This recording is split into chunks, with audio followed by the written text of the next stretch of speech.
we're not going there just to turn up. It's a home World Cup. We want to inspire the nation. We want to get the nation behind this team. If we can start to build that and that begins to happen, I already think it is happening. But if we can really, continue along that journey, it's going to be an amazing journey, an amazing ride. And any team is capable of winning a World Cup. And if we get momentum, the fans on our side, we get things turning for us. This is a huge opportunity for this group of players and this group of staff and the country, by the way. Hello and welcome to the US Soccer Podcast. My name is David Goss, and this is the show where every week we bring you in-depth interviews with US soccer stars of the past, present, and future. Sometimes we talk to players, sometimes we talk to coaches, and today it's the architect of it all. US soccer's success at every level sits under sporting director Matt Crocker, and I'm joined by my co-host Meghan Klingenberg. Kling, how you doing? I think you're going to need to say my name again, dude. I think you stumbled over it maybe a little bit there. There's a third N in there that I'm never ready for. It gets the best of them. I'm doing good. I feel like I've been in full nostalgia mode this week. Like reliving my own World Cup draw, reliving all of the feelings around that. And it's just been so fun to just feel all the tingles. How about you? The World Cup is everything. It's why I became a soccer fan. I've read books about it. I've watched old ones that I didn't live through. I've relived some. I've traveled to 3 senior World Cups. And yeah, watching flags come out of little plastic balls is like the epitome of everything that I love. And we got a group for the United States, which it's fun on a lot of levels. One being there will now be this tied history. Like I think of all the teams the U.S. has played at a World Cup, and immediately that's the first thing that comes to mind when I think of an Algeria or a Ghana or an England. And Paraguay and Australia and whoever this third team ends up being are now going to be sort of in that relationship, which I think is really, really cool. It's history in the making, for sure. And I remember all of my group stage games for different reasons. And I think that's exactly what you're saying is like there are these moments, these highlights that just make you fall in love with the game. And that's going to happen for a whole huge number of people in the United States who've never really watched soccer before. Okay, Kling. Well, as I mentioned, we've got a special interview today. We are talking to Matt Crocker. Matt oversees the Federation's entire sporting department and the performance of all national teams. Previously, he was with the English Football Association as the head of youth development and Southampton FC's director of football operations, where he brought through some young up-and-coming players like Gareth Bale, guys like that, if anyone's ever heard of them. Kling, we were lucky enough to do this. We had a ton of fun. Give some people some highlights of what they're going to get. Listen, this is a really exclusive episode because everything up until this point has been an outside look at the World Cup. And now we're giving people an inside look into the preparation that goes into making sure that these players have the best chance that they possibly can at winning the World Cup on home soil. I've actually, as we've established before, been inside a World Cup atmosphere, and it is just total pressure cooker situation. It was the most stressed that I have ever been. And quite frankly, it's like a traveling circus. You're playing a game, you're traveling there, right? You take out all your stuff, you're staying in a hotel room, the team's taking out all of their soccer balls, their training gear, all of the baggage, the massage therapist team, the gym, the barista, the chef, and then you have to pack it all up and move again. So no one else, I think, has ever really talked about this before. So we got to talk to Matt about how U.S. Soccer creates a bubble to make sure that the players are as comfortable as possible inside of this hotel. So it feels like you're at a home away from home. And they do some pretty cool and interesting things that I think people will really enjoy hearing about in this interview. Yeah, I think you guys talked about and answered a lot of the questions I've always had. So I'm excited now for everyone to get to hear it themselves. So let's get to it.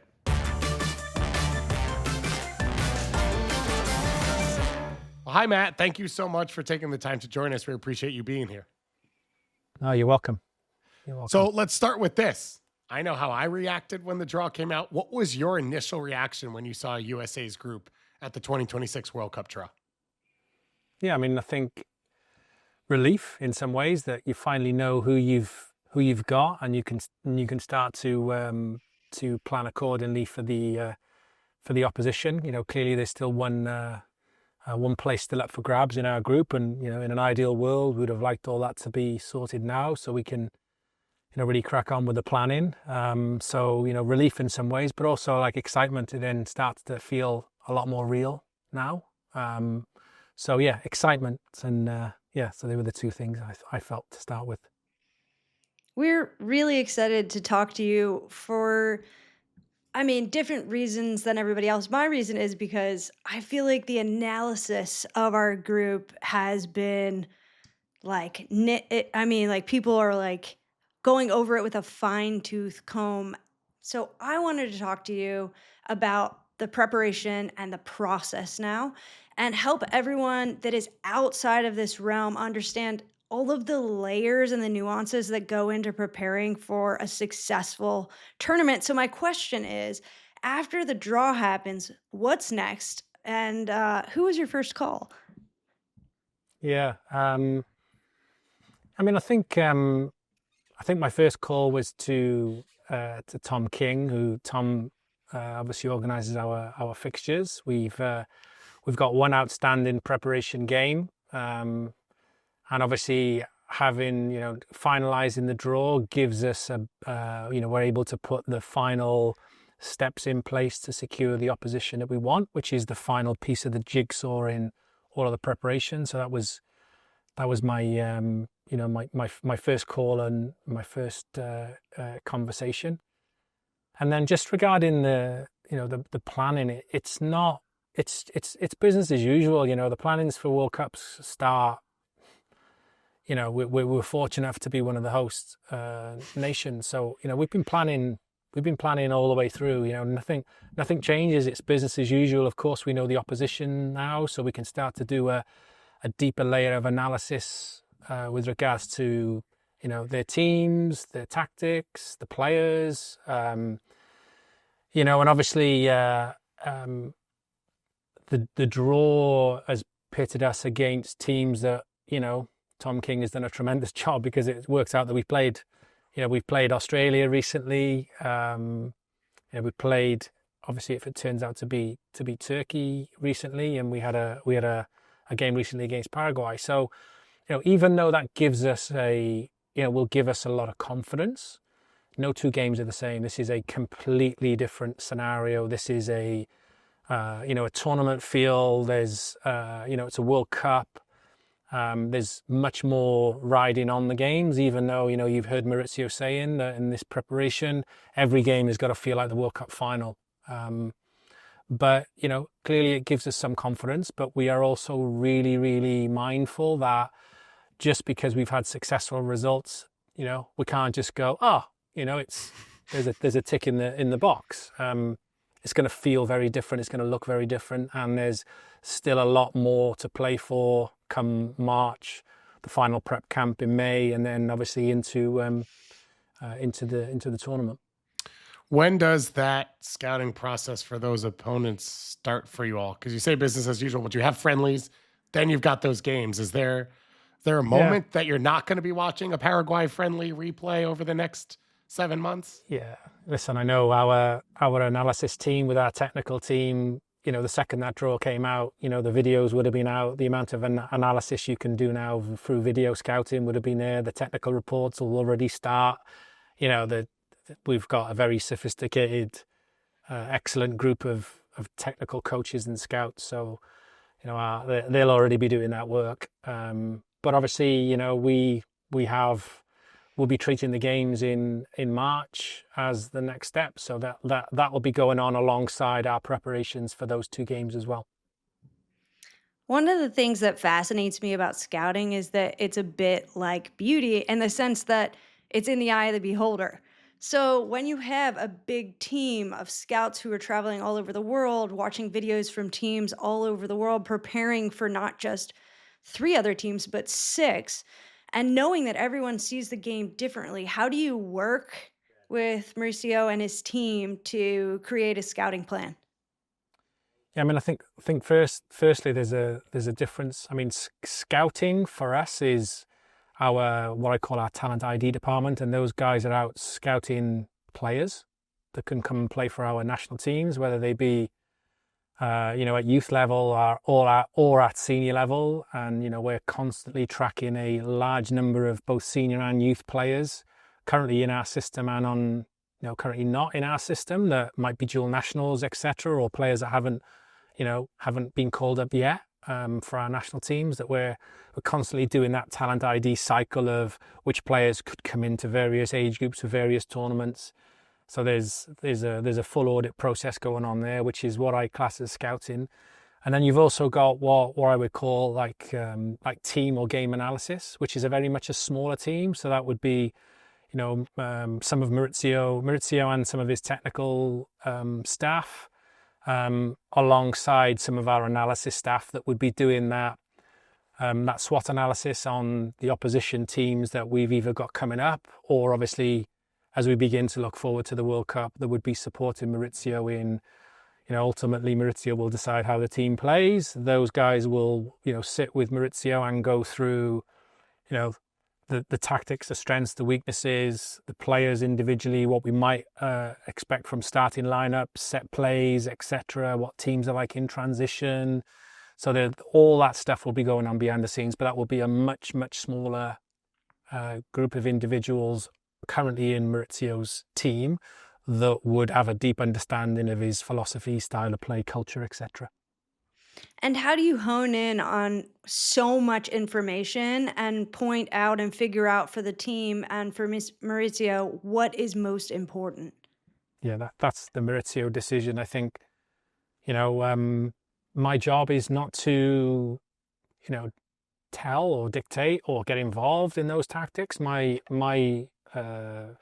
view is from a height. I've got the broad, imagine it as a lens, and mine is very much the broad lens of everything.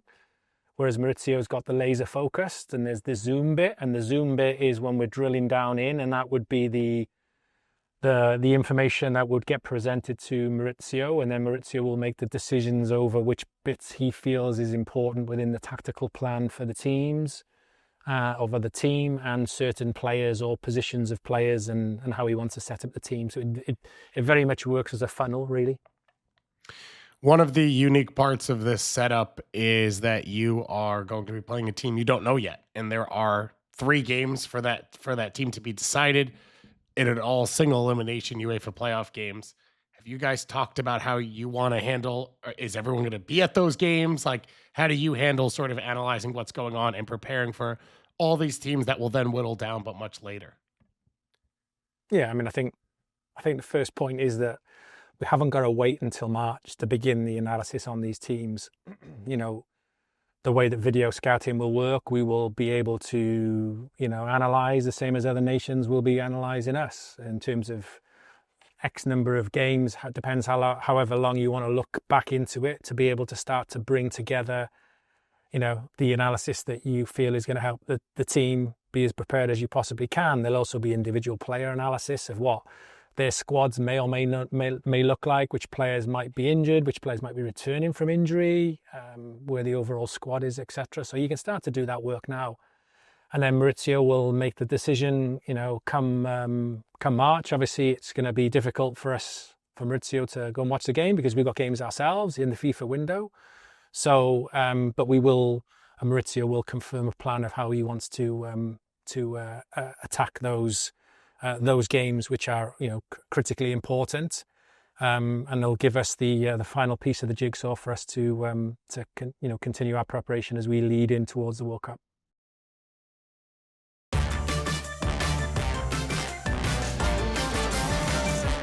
You mentioned how well you've done in scheduling your friendlies, that at least 2 of the 3 of the group stage members you just played. My assumption now is you will play Belgium, Portugal, and Germany in the World Cup as well, just based off the luck that U.S. soccer seems to have with all of this. You were in the building for those games. What did you feel in terms of the matchup between the U.S., Paraguay, and Australia, and what did you make of it coming out of it at the time? Yeah, I mean, I think Mauricio's spoken a lot on the journey of this group of players. And, the last window in particular has shown that, this group of players, and I've got to say, it's a broader pool of players now than it was 12 months ago. This broader group of players have shown in the last two international windows that they are capable of competing and winning at the highest level on their day. Now what we want to do is for that belief to continue to bleed through into March and then into hopefully the final two preparation games and into the World Cup, because we truly believe, and it's Maurizio's message, the belief of the players and the staff, the team behind the team, is so critically important to our success in this tournament. So, we believe as a group of staff and players that we can go all the way in this tournament. Any team is capable of beating anyone. If we can continue the momentum, if we can continue that belief and the players' confidence continues to grow, and moments within the tournament go for us, and we can, we don't have as many injuries maybe as other teams have, knowing that there's lots of games to play. We're going to be in a really, really strong position. So, that sense of belief is growing continually, and it was always going to be what Maurizio and what Maurizio took over and what took place in March of the previous year or this year. That the changeover has been significant, and there's been a huge amounts of work done by Maurizio and his staff, and also the players buy-in around the culture, and they're putting the team first, and no individual is ever bigger than this team going forward. And I think there's a huge amount of what I call healthy competition within the squad. There's a lot of support, players supporting each other, but ultimately everybody knows where everyone's on the line on the same starting line to get to the World Cup, and everybody has to perform when they get that opportunity and chances, and put the team and the culture of the team above everything else. And I think Maurizio's done and the staff have done a tremendous job of leading in that way. Okay, zooming out into bigger picture preparation, besides the obvious crowds, language, food, culture, what's the advantage to playing on home soil? Like, what will be the competitive advantage that we all don't realize that USA has from the outside looking in? Yeah, I mean, when you speak to some of the other nations, I was having a conversation with England at the draw. They were, they're frantically organising flights for the day after the draw to be able to go and try and secure some of their base camps, as an example. Whereas, we were able to secure ours 12 months ago. We were able to, in terms of the temperature, maybe for your group games, pick locations which would be more suitable weather in terms of climate. We were able to secure another key element, the hotel facilities that we want. Everyone thinks the training facilities are really important, and absolutely they are. But, players will spend, a couple of hours for sure a day at the training facilities, and they will spend the majority of their, downtime, around the hotel. So you want that environment to feel like home. You want them to feel comfortable. You want it to be, a great environment for them to settle, and, and also like the positioning in the hotels of their friends and family. And there's so many logistical things that you want to eliminate from the players having to think about and worry about. And, we've been able to build a lot of those building blocks way advance of any other nation. And, obviously, success of winning the group keeps us on a trajectory which gives us, the most amount of rest days between games. As we start to progress through the latter stages of the tournament, those things become a bit more difficult to control. But in the main, we're in a really strong position to have a competitive advantage over infrastructure planning than most nations. I love that you mentioned the hotels and the places that the players will be staying for the majority of the tournament. And when I was on the U.S. Women's National Team, we always called ourselves a traveling circus because World Cup camps are kind of like that, or even a Beyonce tour. You bring a gym, you bring a barber, a barista, massage therapist, sometimes a chef. So here's a two-part question. How important is it to create a home base where everyone can feel as comfortable as possible? And what's a detail that people might find surprising about creating a camp within a hotel? Yeah, I mean, I think the first thing to point out is it's not just about beds or showers. Players will, clearly want their relaxation and their sleep environments to be as close to what you replicate to being at home as we possibly can. So I think, the type of bedrooms, the airflow, the light, all of those things are critically important for the players to get the right level of recovery. And, sleep is as important, if not more important, than training itself, to make sure the players are fully recovered and prepared for the next day. But the quality of food, the social areas, the connection, the culture that can be created by having the right environments and flow, having the right walking spaces, the private spaces where players can just chill and relax, outside of those things. They're not robots. They're not, you can't be locked in their room for only and allowed to go training. It's, you want them to feel like free within the environment, and you want them to feel, at home. So I think, all the things that you've mentioned, we'll leave no stone unturned with our planning and preparation for building, the best possible environment we can for our players. And I think also, the importance of probably a detail everyone thinks it's about the players, but it's about making sure that we cater and look after the friends and families as best as we possibly can regarding tickets and getting to the stadiums and where they're going to stay, all of those things. Because if we don't get those bits right, they're things on match days or match day -1s that are filling the players' heads. And also, we want to look after the families. We want to make sure that they feel part of this journey with us. And, they're a huge, huge part of what we do. So our ability to connect with them, provide good activities when there's, no games, to make sure that the players know that we are looking after truly their family and they're part of our family as well, I think is critically important. It's not just about the players. It's about making sure that we look after their loved ones as well in these periods specifically, because it's a high pressurized environment, as you know.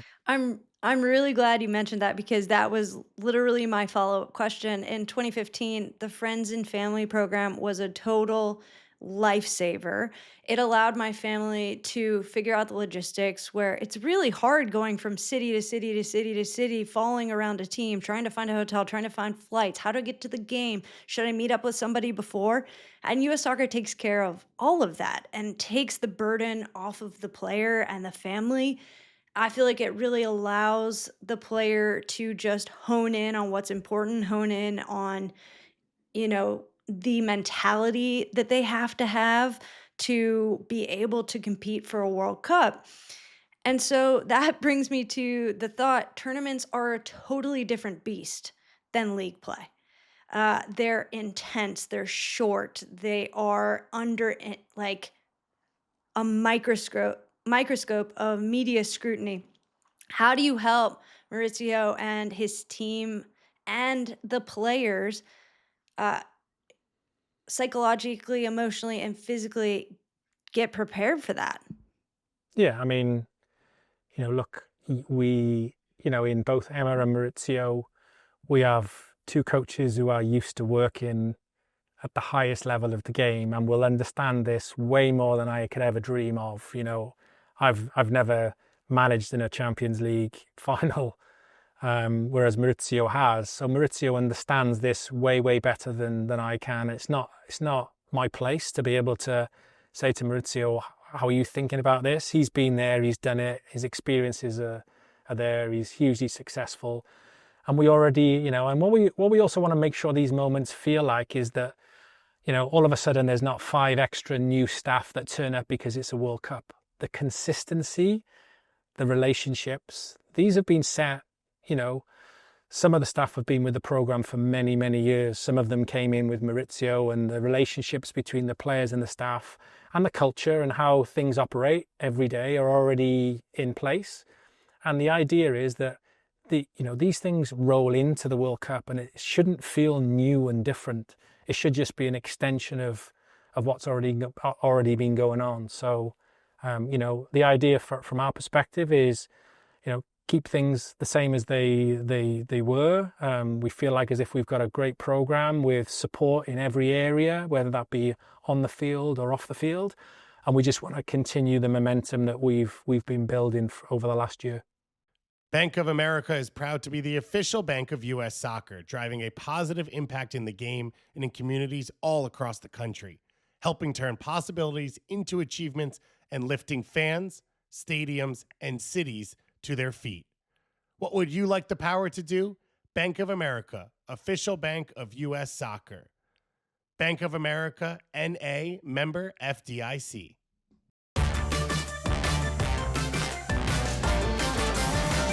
We wanted to talk to you about the World Cup in general because, as you mentioned, you were at the draw.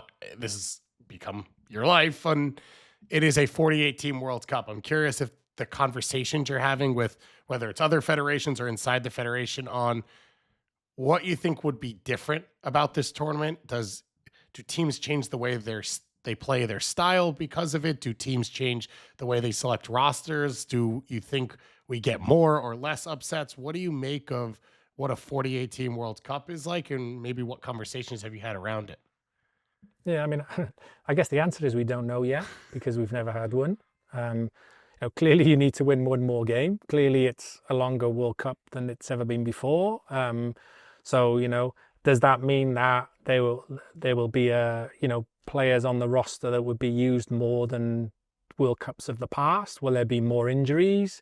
I think until we've ran this cycle a few times I don't think we will know the answers to that right now.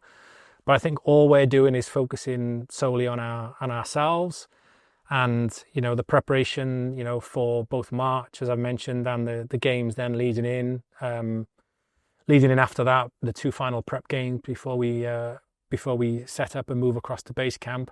It's all very much part of the overall plan. And yeah, our objective is to win the World Cup, and we're going there with that mindset, whether that be in our preparations on the field or making sure that every member of our staff and playing pool continually believe that and show the confidence that we can be best in class and go and be successful. That phrase you use, is that something that you want plastered up in the locker room? Is that what you want players to be talking about and thinking about as they're working around this to win the World Cup?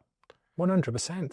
That's why every player goes to those tournaments. If we're not going there just to turn up. It's a home World Cup. We want to inspire the nation. We want to get the nation behind this team, and if we can start to build that and that begins to happen. I already think it is happening, but if we can really continue along that journey, it's going to be an amazing journey, an amazing ride, and any team is capable of winning a World Cup. And if we get momentum, the fans on our side, we get things turning for us. This is a huge opportunity for this group of players and this group of staff and the country, by the way. It's going to be a special opportunity for the team. And of course, for you from a professional side, but stepping aside from that, it's going to be the biggest sporting event in the history of the world. You're going to be at the center of it. And it is obviously a game we are all so passionate about. And I think for many of us, the World Cup is the pinnacle of the game. What are you most excited about for the World Cup, not from a professional point of view? Yeah, I mean, I'm a snotty-nosed little soccer kid from Wales. Never in my wildest dreams did I ever think that I would be, in a position where I am now with US Soccer.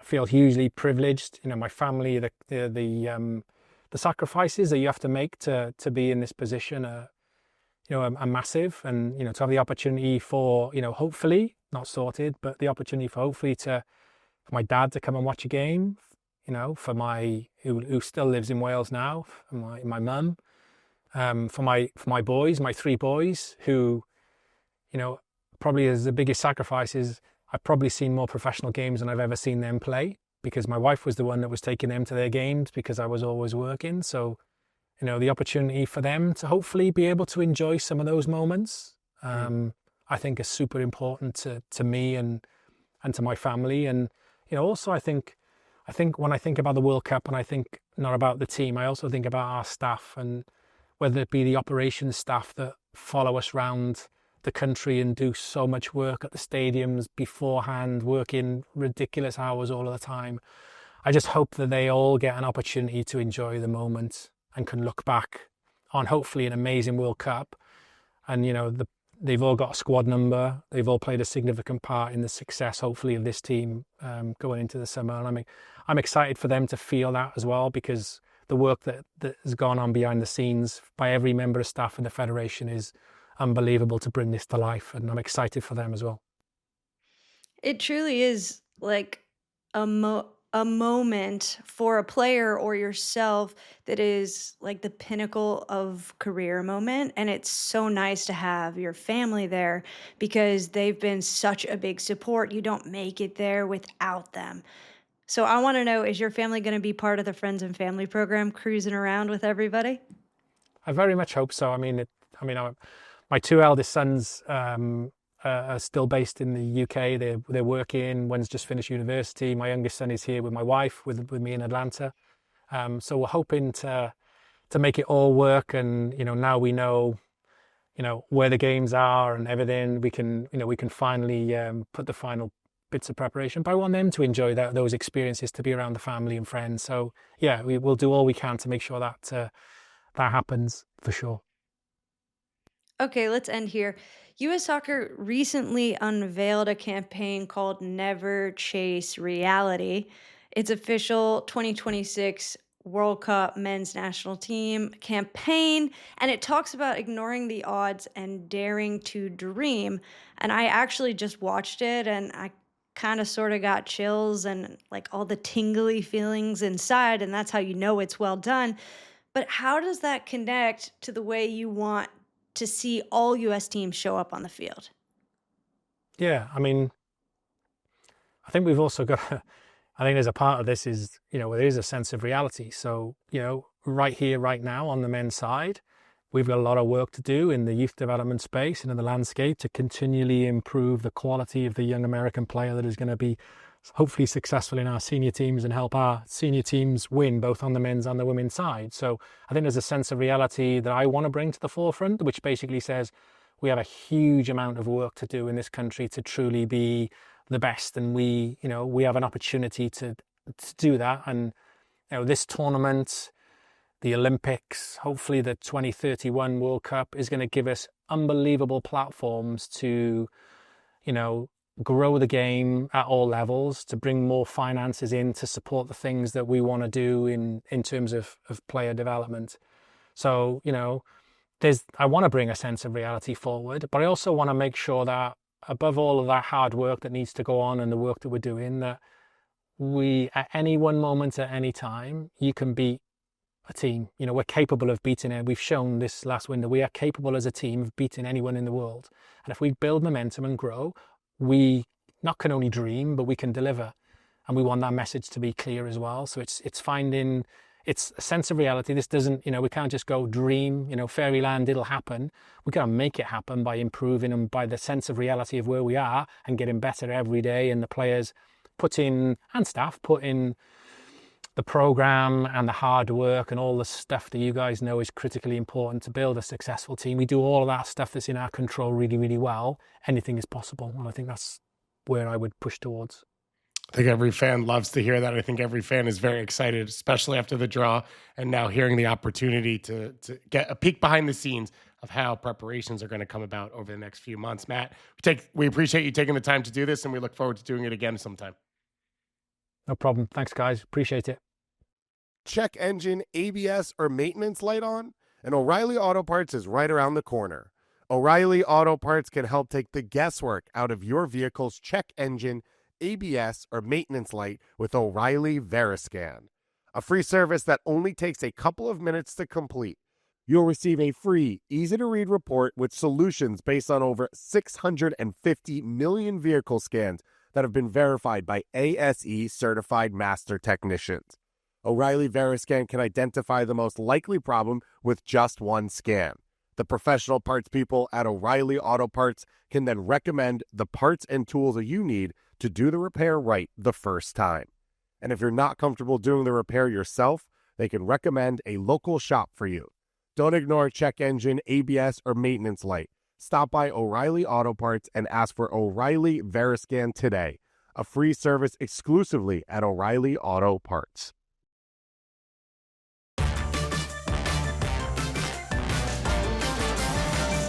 All right, Kling, you talked to Matt about your experience with the friends and family setup and the support when you played at a World Cup for the U.S. women's national team. I won't note that I was not considered a friend and family when you played in the World Cup, and so it's something that will scar me for the rest of my life. But for you, what did it mean to have your friends and family in attendance and be around the team? Well, just to comment on the note, I literally just met you about a year ago, so I'm sorry to say Feels like that something you could have anticipated. Yeah, I probably should have. Anyways, what's really awesome about the Friends and Family program is that as an athlete, we don't get there by ourselves. And this is ultimately the pinnacle of your career, a moment that you have been working for since you were a little kid. Even if you didn't know that you were going to go pro and be the best in the world, you were still working for something, working to get better. And then you get to this point, and your friends and your family and your coaches and everybody that has supported you, they get to be there. And it just makes you feel really loved and supported. And that can only help you play your best. So this is actually a funny story. When I was in Montreal for the game against Germany, it was the semifinals of the 2015 World Cup. And we were standing out there and they were about to play the US national anthem. And the stadium was completely packed. And, it's like one of those moments right before the anthem where everybody goes completely silent. And it's like this pact that everybody has that we're all going to be quiet right before this happens. And in that moment, my dad yelled out, "Let's go USA! Let's go Meghan!" Right at that moment. Unreal. And I heard him in a crowd of like 40 or 50,000 people in Montreal, and it brought the biggest smile to my face. And it was actually the best game of my World Cup, and I think that was probably part of it. Wow, that is Dad's superpower right there. That is an unbelievable story. Thank you so much once again to Matt Crocker for taking the time to chat with us. We can't wait to do it again in the future. He obviously has a lot of work coming up, as he talked about going forward. We were lucky enough to ask him questions, and now our favorite part of the show, you all get to ask us questions. We have our Ask the Pros, sponsored by O'Reilly Auto Parts. This is where you can ask questions for myself, for Kling, or for Ale Bedoya, and we'll get back to you and answer it on the show. We start with Melissa in LA, who says, to you, Kling, what do you think has been the biggest step forward for U.S. soccer in recent years, and what excites you the most about its future?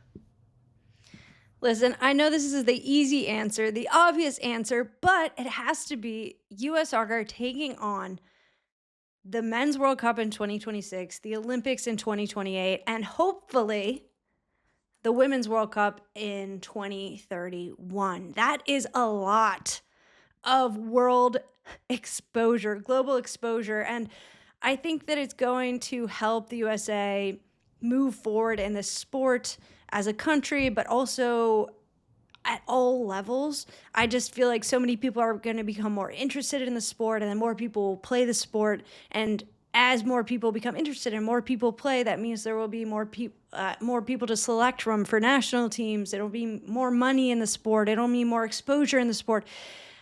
I mean, it's just, it's a smart thing to do. And it's not just this one moment where it's going to be on the men's side. It's literally men's and women's, and then also the Olympics. It's just a really exciting time, and I plan on being at all of them. You're going to be the one screaming, "Let's go USA." Yeah, exactly. That'll be me. Right before the anthem starts. Yeah, Runs in the family, this is the man. rocket ship moment, I think, for a lot of people. And there has been huge gains at moments like in 1994 and 1999. There's been huge gains again in 2015 and 2019, but it feels like the world has shifted in a way. And now this is this huge opportunity over the next few years, which will be fueled by a lot of the young players who are developed, which gets us to Dan's question from New York City, who says, what positive changes do you see in youth development in the U.S. that gives you confidence in the next decade of women's soccer? I've said this a couple times. I don't think on the women's or men's side that this is a golden generation at all. I think this is the new pipeline that has been created. And there's a lot of reasons for it. A big one is the professionalism of the game, which has created opportunities for players to step in at younger ages and learn the pro system and learn how to be a professional. But to me, the biggest thing that's happened is the increase in quality of coaching.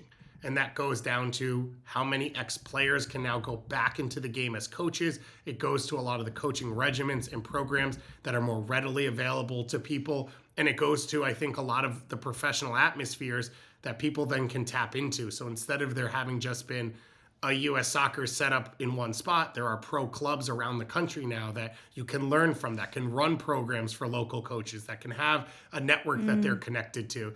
And it's all about the building blocks, and the base is your technique and your soccer IQ. And I think we have more young players coming through who have a higher level of that earlier on, and that can allow them to become different types of players. So I'm really, really excited by what we see. I think it's obvious by the group Emma Hayes has called up since the Olympics, all the young options they have, and the Emma Sears and the Claire Huttons, and there feels like more and more every single day. And we see it on the men's side as well with the young groups that Greg Berhalter brought to the last World Cup and that Mauricio Pochettino can lean on as well. And hopefully some of them will be on the field in 26 or 2028 or 2031 if it comes to be here in the US. Well, if you have your own question and you want to ask the pros, drop our partners at Westwood One a DM on Instagram at Westwood One Sports.